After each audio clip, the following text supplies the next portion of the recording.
Hello everyone, this is Garrett204 here, and welcome back to another Minecraft showcase video. This video here is going to be covering something that's a little bit relatively new on the channel, and that's going to be a 1.5 to 1 scale ship. Now, the ship here is a pretty famous one. This is the Samuel B. Roberts, part of the John C. Butler class of escort destroyers. Now, this ship is famous due to its actions in the Battle of Samar, and just kind of a quick rundown. Basically, the Samuel B. Roberts and its task force Taffy 3, which was comprised of about 6 escort carriers and a handful of other destroyers and destroyer escorts, found itself ambushed by a giant Japanese surface fleet comprising of a few battleships, several cruisers, and several destroyers, as well as the Yamato actually being in the engagement as well. So they were severely outgunned and severely outnumbered, but the Samuel B. Roberts and its other destroyer companions actually turned full force into the Japanese formation, caused a bunch of confusion, caused actually quite a bit of damage for the weight class that they're in, and the Samuel B. Roberts, unfortunately, after surviving much of the battle and inflicting a lot of damage, did succumb to its damage and was sunk. There's some stories of it, basically the Japanese ships passing by and actually saluting the ship as it sank due to its furious fighting and all that. So it was a crazy ship, and it's known as the destroyer escort that fought like a battleship. So I definitely wanted to honor the ship and build it myself. It's a really cool ship, and I love the destroyer escorts. As the more I look into them, as they're a really cool cross between that of like a Corvette and a destroyer. They have quite a bit of armament on them, but they also are relatively small in size and really fun to build. So the Samuel B. Roberts here, awesome ship and an awesome story to it, and I'm very happy to showcase this build off to all of you guys.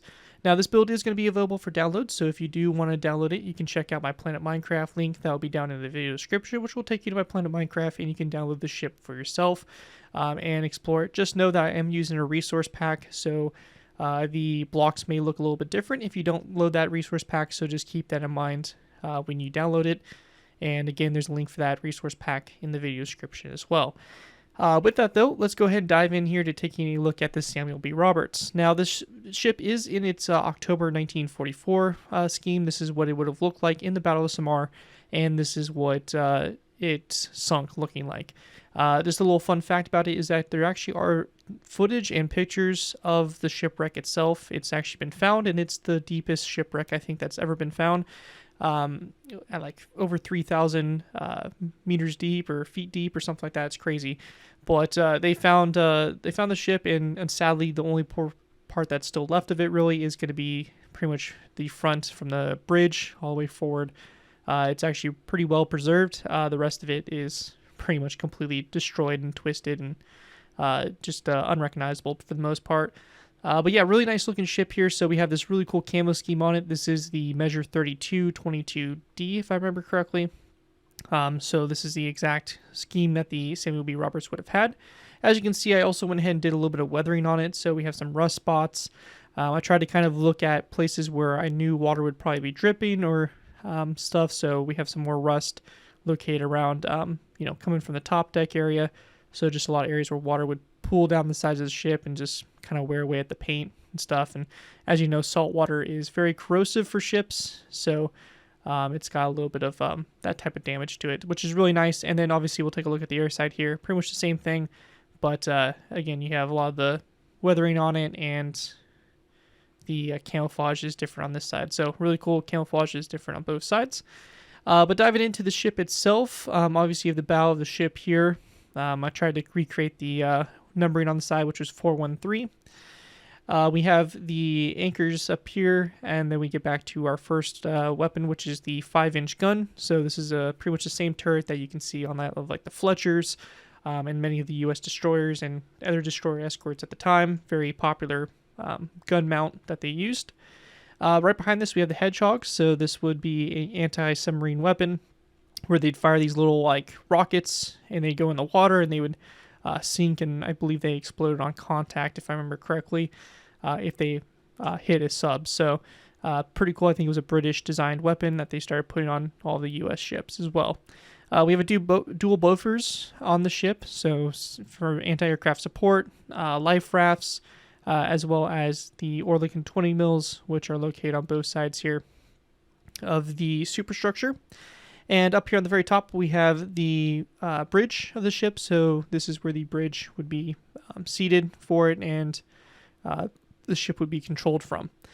Better further back, we have some of the more like positions here for range finding, the spotlights or identifier lights. We have the signal lights, I think is the proper term I should be using, and then we have the binoculars and stuff like that mounted. So pretty cool stuff overall there. And then behind this we have obviously our giant mast with all the different radar, communications equipment, and all that stuff there. Of course, the American flag, all the rigging on it looks really good, and one of my favorite parts of wrapping up a ship here is doing all the rigging and just making everything connect up and look good. So very nice there, very happy with that. And then we have the little staircase to get down here, part of the funnels and the ventilation system here for the engines and the exhausts. On this side of the ship, the left side here, we do have a boat. So this would be a deployable little boat that they could use to go to shore, or, you know, go to an airship or whatever they needed to do. So, or even as a kind of like life raft type deal as well. And this side, it doesn't have one, as it's only on the left side. Very similar with other destroyer classes at the time. Right next to the funnel, we have our Oerlikon 20 mils. So this is kind of like our mid-ship defenses here. We have, again, 4 Oerlikon 20 mils, 2 on each side. Along the deck here, you'll see some nice detailing with different doors, different stuff mounted to the walls, fire hoses, and these like propane or gas tanks. They kind of look like welding tanks that they always have on U.S. ships. So those are there. So a lot of that. The midship here, we have the triple torpedo launcher, which is pretty sick. The Samuel B. Roberts was kind of unique in the fact that most of the John C. Butlers were getting upgraded and actually having the torpedo launcher removed and instead replaced with either anti-aircraft guns or a 5-inch gun. They kind of were phasing out the torpedo launchers for this ship because it just didn't really need it for the role it was filling. But the captain actually fought to have the torpedoes stay on the ship, and he won that fight, and the torpedoes were still on the Samuel B. Roberts, even though a lot of its class was getting converted over. So that's pretty cool there. Of course, we have the crane and support equipment for loading the torpedoes, and the rear masts, more fire hoses, the gunner's position, or the range finding position for the gun control or something for the Bofors on the rear here. So that's pretty cool. On the sides, we have the depth charge throwers. So these would fling the depth charges out to the sides of the ship. So those are pretty cool. Same thing on both sides there. And then back here, we have the depth charge rack, which housed a bunch of depth charges that they could throw on to the launchers or whatever they needed to do. On the back here, just extra depth charges there. And then we have our second 5-inch gun. So this right here is the last battery here, and this is on the back of the ship. So pretty cool stuff there. And then we also have the last position here for anti-aircraft guns, 2 more Oerlikons located on the stern of the ship. And then last in the back, we have all of our anti-submarine warfare equipment, so our depth charge racks and another little fire hose set up there on the back for firefighting. But overall, that is pretty much a look here at my design for the 1.5 to 1 scale USS Samuel B. Roberts. Again, this will be available for download on my Planet Minecraft, so head on over to there if you are interested in downloading the ship for yourself. Just kind of a disclaimer, this ship will not be a tutorial, neither will any of my 1.5 to 1 ships, so if you're asking, it's not going to happen. It's one of those things that I'm just going to be building and doing a video on, showcasing it off, and putting a download out available for those of you that are on PC or able to convert it to Bedrock. You can definitely do so.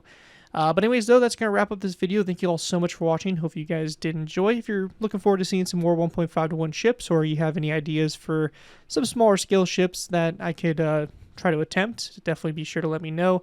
I'm trying to slowly work my way up to some of the bigger stuff, so probably do a few more, maybe destroyer escorts or something, or corvettes, and maybe try my hand at a destroyer or 2, and basically move up to cruisers from there, and just kind of continue moving on up until we can get some of the big, cool capital ships that everyone knows and loves. But anyways, though, thank you all so much for watching. As always, don't forget to like, comment, and subscribe. This has been Garrett 2x4, and I'll see you guys next time.